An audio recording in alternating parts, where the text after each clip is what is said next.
Hello everyone, my name is Winters and welcome to Winters Budget Builds. Today we are going to cover the legendary pilot warship tier 6.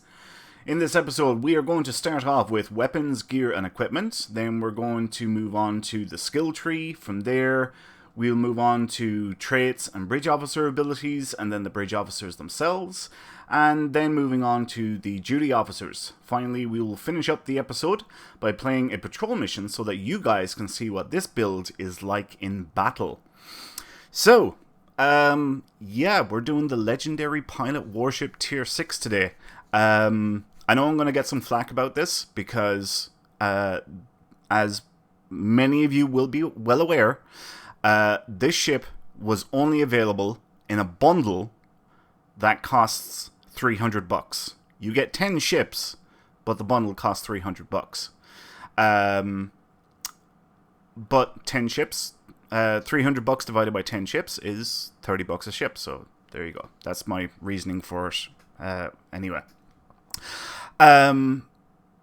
yeah. So let's jump right into the episode and start talking about the build. So first up, we have the phaser quad cannons. These come from the tier 4 ship, the Sao Paulo, which is available from the ship vendor now for some dilithium rather than Zen. Of course, if you do have the legendary pilot warship, you will get these quad cannons with the ship anyway when you claim it. We are using this. Actually, no, I'll come to that later on. We'll move on. Next up, we have the Quantum Phase Dual Heavy Cannons. These come from the story mission Sunrise. You've seen us use these before. We are using this in conjunction, with the Quantum Phase Converter. We'll talk about that in a little while. Moving on, we have the Prolonged Engagement Dual Cannons, and these come from the Phoenix Prize Pack, and you need a very rare token to be able to pick them up. And we're using that in conjunction with the Prolonged Engagement Power Dynamo. We will talk about that in a few minutes. Finally, up front then, we have two Advanced Fleet Phaser Dual Heavy Cannons. These come from the fleet, and you need Tier 2 in the engineering facility in order to be able to pick these up. Moving on to equipment. First up, we have the Iconian Resistance Deflector Array. This comes from Tier 2 Iconian Rep. We are using this in conjunction with the Iconian Resistance Hyper Injection Warp Core. The Warp Core comes from Tier 4 Iconian Rep. The 2-piece set bonus for using both of these pieces is Enhanced Shield Distribution. Distribute shields applies 207.4 shield regeneration for every 5 seconds to each facing. Once triggered, goes on a 30-second cooldown. So just to show you guys what that's about, this icon down here of your ship showing your hull strength and your shields, and obviously shield strength, all you have to do is simply click anywhere on the icon of your ship. And what will happen is an aura will come around the ship here, and that is basically a shield heal. Now, as I'm sure many of you already know, when you click on your ship here, it redistributes your shield strength. So let's say if this front-facing shield was partially or 100% depleted, and I click on this here, it will pull shield strength from the 3 other facings and pump it into the one that has reduced shield capacity. In other words, redistribute your shield strength. So you just click on it, and there's the aura I was talking about, and that is actually a shield heal, and it's a really good shield heal. That has got me out of a lot of sticky situations. I honestly can't tell you how many, because it's just a ridiculous number. Anyway, right, next I want to talk about is focus specifically on the Warp Core. We have this up to ultra rare quality, which gives us the amp modifier. And if you look down around here, it says This is the amp modifier, by the way. Plus 3.3% all damage per subsystem with 75 or more power. So, what that means is, here's your 4 subsystems. Weapons, shields, engines, and auxiliary. And for each shield facing that you have at 75, which is this little check mark here, you can see them marked here, alright? For each subsystem that is at 75 or more power, you get an extra 3.3% per subsystem. So with 4 subsystems, that's 13.2% bonus damage that you can do just for having your power level set right. Now, mine are currently below 75 for shields, engines, and auxiliary. Weapons is the only one above it. But when we get into combat, that will increase. And we'll talk about that in a little bit. Right, Impulse Engine. We are using the Bajor Defense Hyper Impulse Engines. These come from the story mission Scylla and Charybdis. We're using this in conjunction with the Bajor Defense Covariant Shield Array, again, which comes from the story mission Scylla and Charybdis.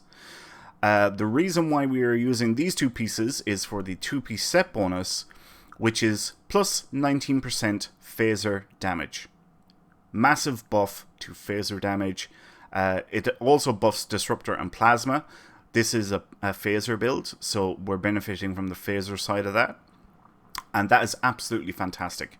Any phaser, disruptor, or plasma build should be running that 2-piece set, in my opinion. Right, moving on to Aft Weapons. First up, we have the Heavy Biomolecular Phaser Turret.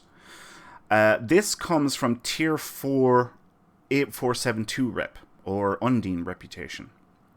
We're using this in conjunction with the Hydrodynamics compensator. We will talk about that in just a few minutes. Next up, we have the kinetic cutting beam, a favourite of mine.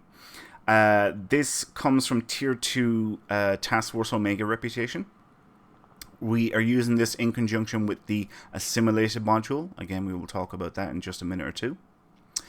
And finally, in Aft Weapons, we're using the Advanced Inhibiting Phaser Heavy Turret, which comes from Gamma reputation, and you need Tier 6 in Gamma rep in order to unlock the phaser variety or flavor turret.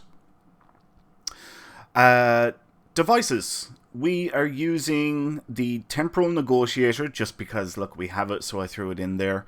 The Temporal Negotiator comes from Delta Recruit. Then we have the Subspace Field Modulator, which comes from the mission Skirmish. And then we have a Red Matter Capacitor, which is absolutely fantastic on any build. Plus 25, all power levels for 30 seconds. And you need a Phoenix Very Rare token in order to be able to pick one of those up. And extremely handy and a good thing to have on any build. Yeah, doesn't matter what the build is, that's a good thing to have on it. Yeah, alright. Moving on to consoles. So first up, we have the assimilated module.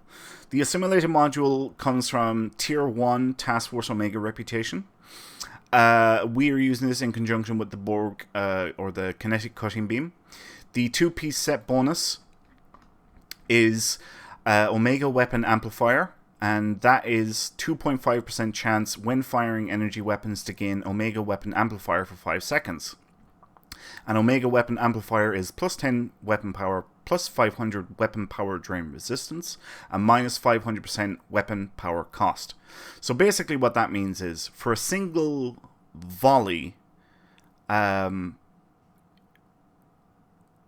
you have so first of all, you have a 2.5% chance of getting Omega Weapon Amplifier. And if you do get it, and it triggers a lot, quite a bit, it means for one volley, because it only lasts for 5 seconds, you will fire your weapons at maximum potential, doing heavy damage. So that's what that is. And yeah, it's a favorite of mine. Not to mention, if you ever get the endeavor to do kinetic damage, the kinetic cutting beam will clock up that kinetic damage for you. And from personal experience, I have found that I often complete that endeavor no matter how much kinetic damage I have to get. I can complete that endeavor just through normal gameplay without having to try very hard. So very, very handy to have. Also very handy as well, actually, if you ever come across aceton assimilators. Because if you have an all-energy build, like this is, and you fire on an aceton assimilator, you're not going to destroy it because it absorbs energy. Whereas if you have the kinetic cutting beam, it does kinetic damage, and it will get rid of that pesky little annoying aceton assimilator. So another good reason why to always have a kinetic cutting beam on a build. Moving on. Next up we have the quantum phase converter. The reason why we are using this is because it gives a massive 23.8% phaser damage. This comes from the story mission Sunrise, just like the quantum phase dual heavy cannons. We're using the cannons because we're using the console, and the two-piece set bonus is phase transfer optimization, plus 15 accuracy rating, double potency of quantum phase weapon shield drain. So yeah, that's why we're using. Actually, wait a minute. Yeah. Yes, that's why we're using that. It's not because the cannons are particularly fantastic.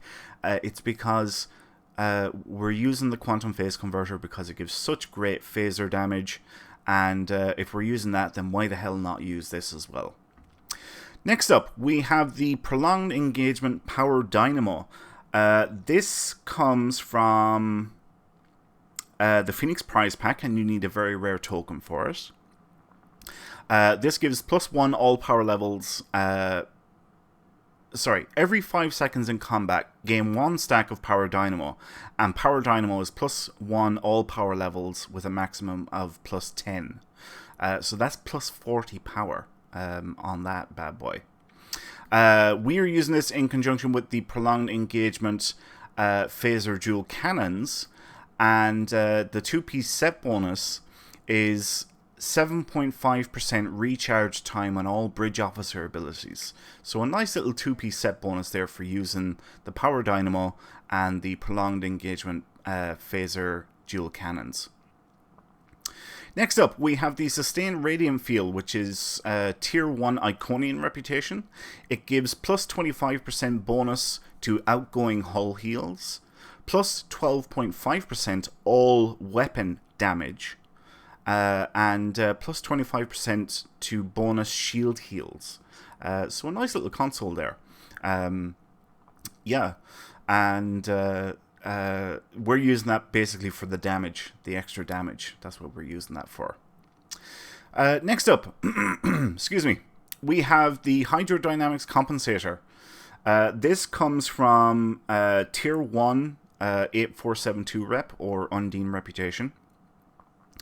We are using this in conjunction with the heavy biomolecular phaser turret, and the two-piece set bonus.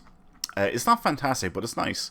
Biomolecular instability, plus 7.5% bonus phaser, disruptor, plasma, and tetrion energy weapon damage. 2% increased chance for biomolecular weapons to apply their incubation debuffs. So basically an extra 7.5% to phaser damage right there, just for running that turret and that console. So that's why we're running that.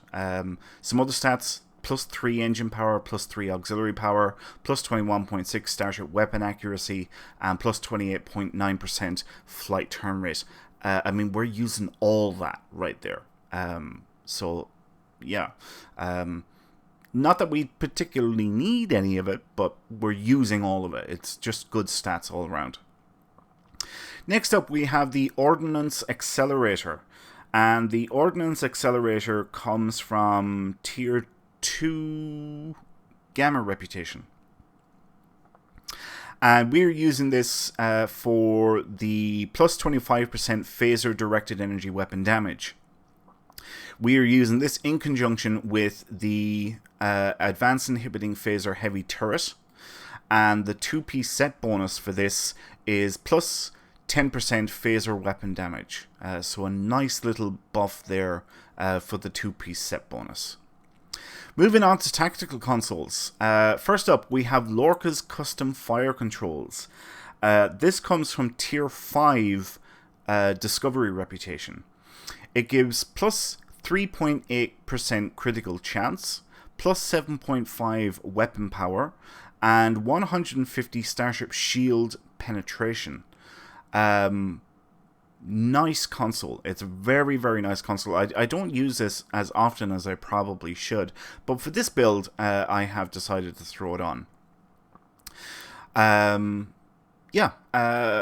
If you wanted, you could just use one of the tactical consoles that we're going to talk about now, which are the Fleet Vulnerability Locators, the Phaser variant that comes from Tier 3 in your Spire from your fleet. And each one gives plus 37.5% phaser damage and plus 1.9% critical chance. So if you didn't want that Lorca's Custom Fire Controls, you could put another one of these vulnerability locators on there instead. Your choice. Either works just as well as the other. Yeah, but I like this setup. It's proven to be pretty good. Right, now, why do we go for vulnerability locators instead of vulnerability exploiters? A vulnerability exploiter gives, at max level, fully upgraded, it gives something like plus 9.3% critical damage. Or critical severity, same thing. And if you look at the weapons, so let's see, where is it here? Right, down around here, okay? If you look on this weapon here, it says plus 40% critical severity, which is also known as critical damage. And the reason why that's at 40% is because here it says we have 2 crit D modifiers. So single crit D modifiers were 20% crit severity. So basically, why go for a TAC console that only gives you 9.3% crit severity when you can get up to 80% crit severity just by modding your weapons correctly, which is 4 crit D times 4. And you have 80% crit severity on every single weapon. So basically what you do is you jack up your crit chance as much as possible and you go for crit D on your weapons, if that's what you're going for. And of course, if you're not getting any crits, then your crit severity don't mean jack in the first place. And that's my reasoning for that. So I get as much crit chance as I possibly can, and therefore I am critting a lot of the time. And like I said, if you're not critting, then your crit D is doing absolutely nothing and it's completely useless. So take that as you will. Right, that's weapons, gear, and equipment. You may have noticed there is no plasmonic leech on this build. I found that this particular build doesn't really need it. Most notably because of the prolonged engagement power dynamo. We have a fair amount of power because of that console. So I didn't feel the need for the plasmonic leech on this build, which is unusual for me. Believe me, I know. And I know I'm going to get some comments on that as well. Now, this video is going to be a little different from all of my previous videos. In that, I am actually going to have 2 links to the build for you. I'm going to have a link for this build that is currently set up here now, which we're going to call Build A. And then I'm going to have a Build B, which is going to incorporate the other 2 pieces of the... Wait, what's it called? Stealth Fighter set. So remember I said that the phaser quad cannons come with this ship because it's the legendary ship? Well, 2 other consoles come with it as well. One of them being the quantum warhead module, and the other one being the cloaking device. And if you run all 3 pieces, so the 2-piece set bonus, first of all, is 20% recharge time reduction to cloak after decloaking, plus 1.5% critical chance bonus, and plus 7.5% crit severity bonus for a brief duration. That's the 2-piece set bonus there. Really nice. Increased crit chance, increased crit severity, and the recharge time increased or decreased, whatever way you want to look at it. Now, if you're running all 3 pieces, it upgrades the cloak to a battle cloak, meaning that you can cloak when in combat. And I've actually done this on this build. I've run with these 2 consoles on here and flown this ship with the battle cloak, and it's a lot of fun. It's so much fun. So I'm going to have a link A to this build that we currently are looking at here, and then we're going to have link B, which is going to be this build here. And basically I've just replaced those 2 consoles, and that is going to be the main difference in the build. And now we have a battle cloak. Okay. Nothing else should really change, I don't think. I think that's it. They're the 2 consoles that I'm going to change. I think. Yeah. Anyway. So yeah, that's how it's going to be different. There's going to be a link A and there's going to be a link B, and that's why there's going to be 2 links. So unusual for me to do 2 recommended builds, but this ship kind of begged for it because it was the legendary ship. And it is a lot of fun to fly this ship with the battle cloak. Now, one thing I will point out, the build ain't as good if you're going doing the battle cloak build. Okay, so build B. The build that we're looking at right now, build A, is that little bit better. Okay, so there you go. You have been warned. Okay, next we're going to move on to skills.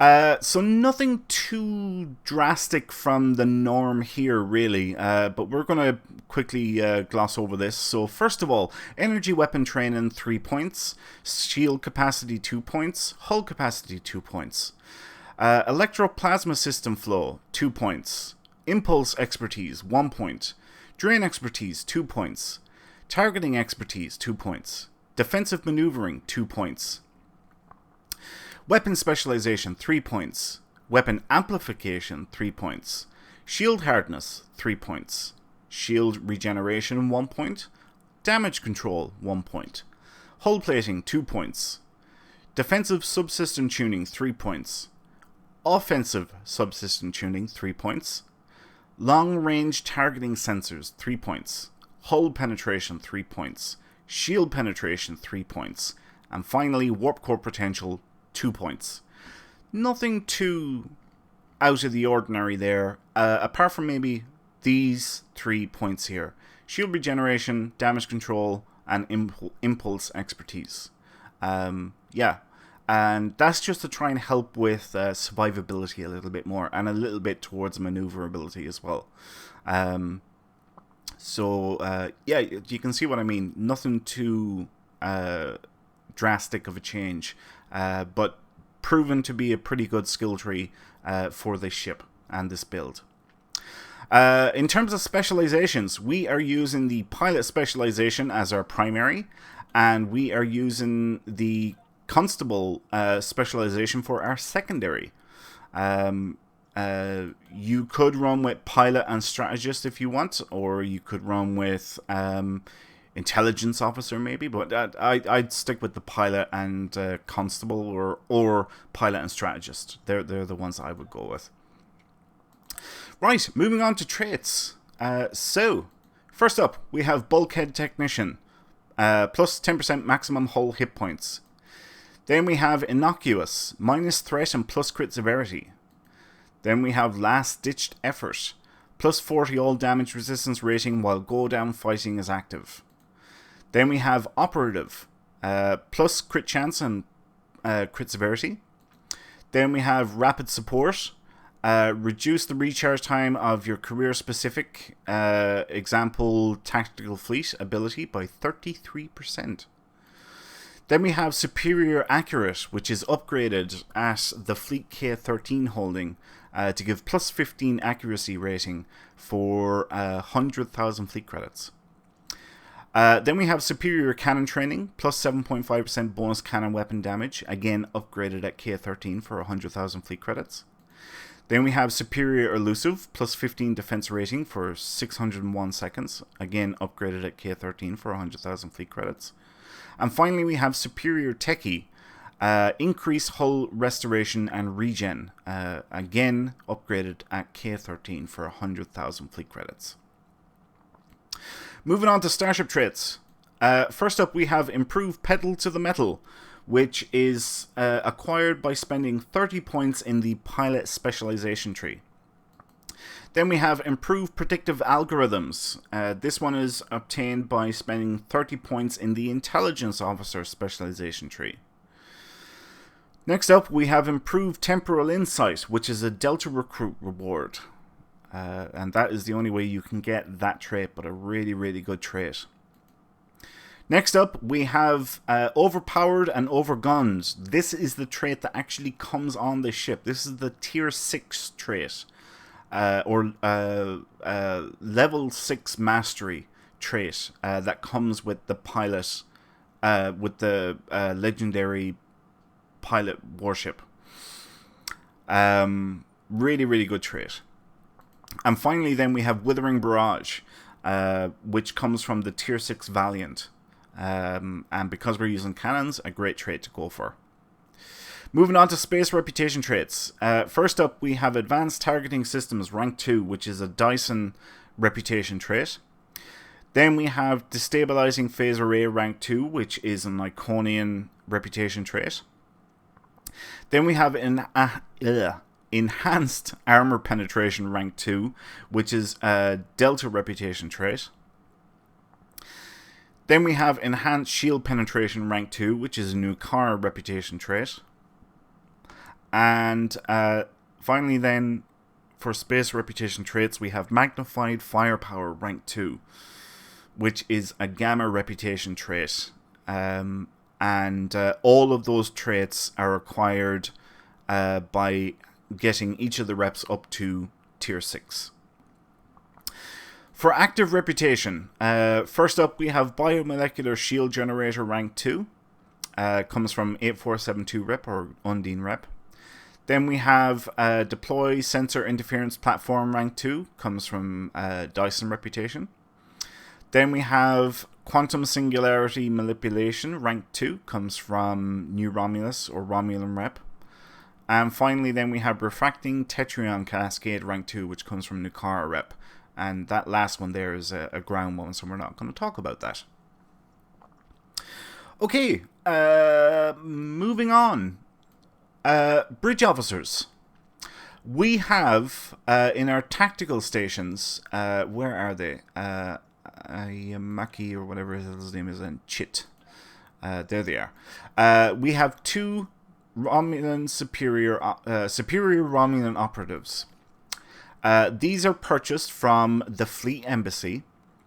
And the reason why we go for these bad boys is because they come with a space trait known as Superior Romulan Operative. And that gives plus crit and crit severity, reduced cloak cooldown. Absolutely fantastic. Plus 2% crit chance, plus 5% crit severity for each one of those. And they do stack. And yes, you pick those up from the Fleet Embassy. Then we have Jemadar. He comes with the space trait Engineered Soldier, which is plus crit and crit severity, increased damage, plus 5% all weapon damage, plus 1% crit chance, and plus 2.5% crit severity. not bad either. Like, that's pretty nice, pretty sweet. Then we have Nausicaan, and he comes with the space trait Pirate, which is bonus damage and perception, plus 1.5% bonus all damage, and 150 starship stealth. You get him, or you can get him by leveling up your diplomatic commendation up to rank 4, and that's how you can get a Nausicaan on your crew as a Federation officer. And finally then we have Mr. Potato Head. He comes with 2 traits, which is very unusual for a bridge officer. One being efficient and the other one being pirate. Efficient increases warp core efficiency plus all power levels when low, and bonus weapon, bonus damage and perception. You can pick up Mr. Potato Head from the story mission Alliances. That's where you get him. Right. Yeah, okay. Next up, we are going to talk about Judy Officers. So, first up, we have the Shield Distribution Officer. He comes from the Delta Quadrant pack. Is where you can pick that bad boy up. Then we have Warfare Master, and he comes from a Gamma Recruit account unlock. Absolutely brilliant Judy Officer to have on your active roster. Then we have a Con Officer. Con Officer you can get off the exchange for currently 600k, 600,000 energy credits, so very cheap, and a good one to put on. Then we have a Warp Core Engineer. Excuse me. And Warp Core Engineer is currently going for 750k on the exchange. Then we have a Damage Control Engineer, and Damage Control Engineer is going for 750k on the exchange as well. And finally, we have an Astrometric Scientist, and they're currently going for 400k on the exchange. So like a couple of million, and we've kitted out our duty officers there, and believe me, they make a difference. They make a big difference. All good ones there on that. Right.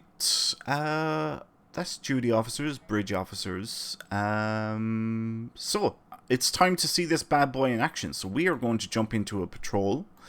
We are on advanced difficulty. We are going to jump into our favorites, Sentinels.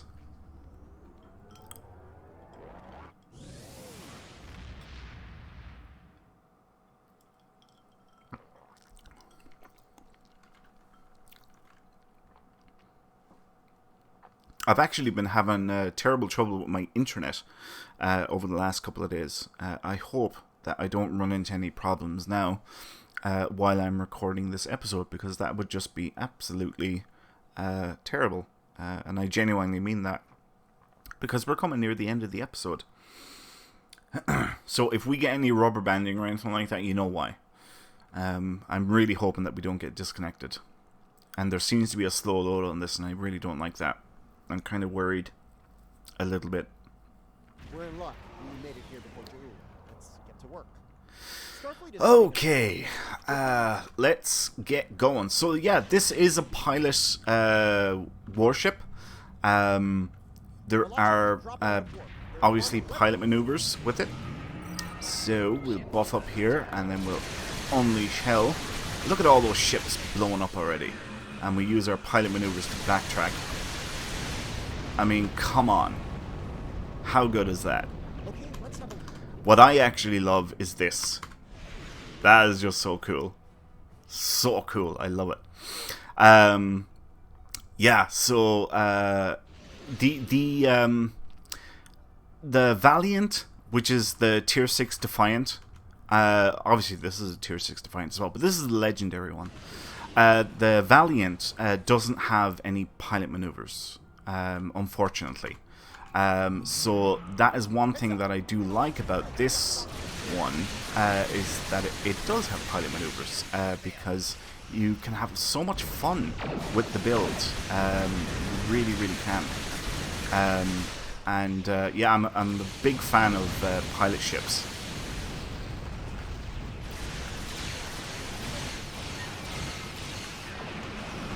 Alright, let's... There we go. Now we're getting to go pop. So you can see, not really having any difficulty here dispatching these guys. I mean, you know, they're all dying relatively quickly and easily. And this is on advanced difficulty. A fun factor rating. What fun factor rating would I give this ship? 9? 10? I think I'm going to have to go with a 10. 10 out of 10 fun factor rating for this bad boy, because it is so much fun. If there was a flaw with it, I would say that it can be a little bit squishy, but if you've got the right traits and everything on your ship, you shouldn't have any problem with that. So yeah, I'm going to give it a 10 out of 10 fun factor rating. This was the first ship that I jumped into out with a legendary bundle. Oh cool, wow, I didn't realize we had them all gone. Okay, yeah, this was the first ship that I jumped into because, you know, like the Wolverine, the Defiant is my baby. And yeah, actually the first build that I put on it was with the enhanced, or not the enhanced, with the battle cloak. That was the first build that I put on onto the ship, and I was like doing these patrols and everything, and I was having so much fun with the battle cloak. Like I said earlier in the episode, yes, I wasn't putting out as much damage as I would have been if I hadn't got the battle cloak on the ship, but it was still so much fun. Alright, let's charge up our shields here. We'll go forward a little bit, and let's buff up.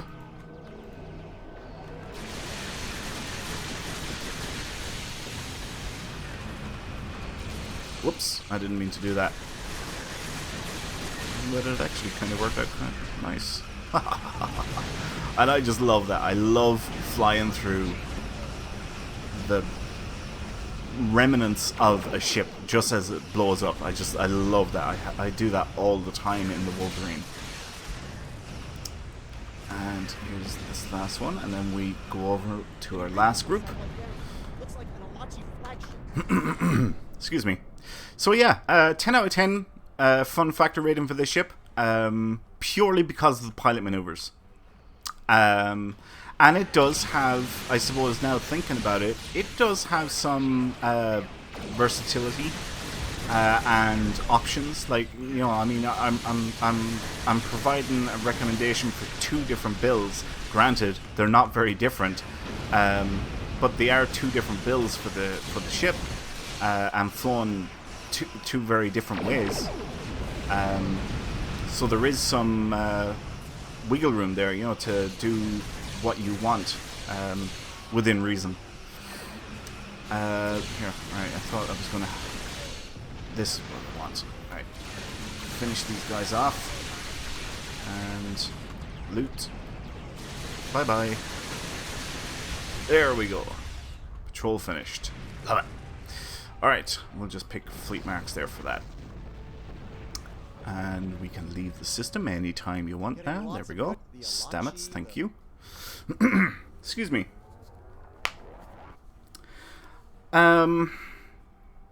Yeah, I don't think there's anything else. Like I mentioned earlier, there is going to be 2 links to 2 different builds for this ship. Link A and Link B.